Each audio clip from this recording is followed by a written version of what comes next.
স্বাধীনতার ৫ দশকে সম্প্রসারিত হয়েছে সংবাদপত্র, টেলিভিশন ও অনলাইন পোর্টাল সহ দেশের গণমাধ্যম খাত। তবে কর্মীদের বেতন ভাতা আর সুরক্ষা বরাবরই উপেক্ষিত।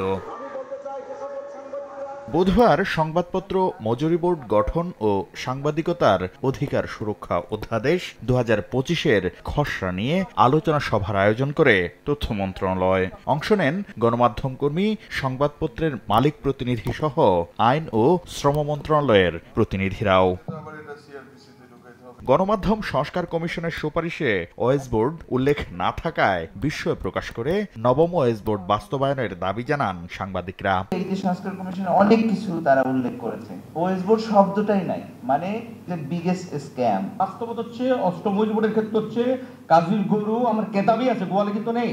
সাংবাদিকদের অভিযোগ, শুল্ক মওকুফ সহ সংবাদপত্রের মালিকপক্ষ নানা সুবিধা নিলেও ওয়েস বোর্ড অনুযায়ী বেতন দিতে নারাজ। তারা তো এমপি নির্বাচন করছেন, তারা অনেক কিছু করছেন, কিন্তু তারা বেতন দেওয়ার ক্ষেত্রে পাচ্ছেন না। Newspaper honours association of Bangladesh Nawab প্রতিনিধি জানান, প্রকাশনার বিশাল ব্যয়ভার বহন করে ওয়েস বোর্ড বাস্তবায়নে রয়েছে চ্যালেঞ্জ। নবম ওয়েস বোর্ড বাস্তবায়িত হয়নি, হয়েছে কিন্তু বিএসএস এর ক্ষেত্রে হয়েছে, কারণ গভর্নমেন্টের টাকা, অর্থাৎ কোনো অসুবিধা নাই। বাকি অর্গানাইজেশনগুলো তো টাকাটা আয় করে দিতে হয়, এখানে তো গভর্নমেন্ট দিয়ে দেয়। অংশীজনদের অধিকার রক্ষা করে গণমাধ্যমের সব সমস্যা সমাধানে সরকার আন্তরিক বলে জানান তথ্য উপদেষ্টা মাহফুজ আলম। মালিক পক্ষ এবং সাংবাদিক পক্ষ দুইজনেরই এক ধরনের কনসেনসাস ছাড়া আমি আসলে তো এগোতে পারবো না। ফ্যাসিস্ট শাসনামলে অন্যান্য খাতের মতো গণমাধ্যমকেও ধ্বংসের মুখে ঠেলে দেয়া হয়েছে বলে জানান তথ্য উপদেষ্টা। সংবাদপত্র মজুরি বোর্ড।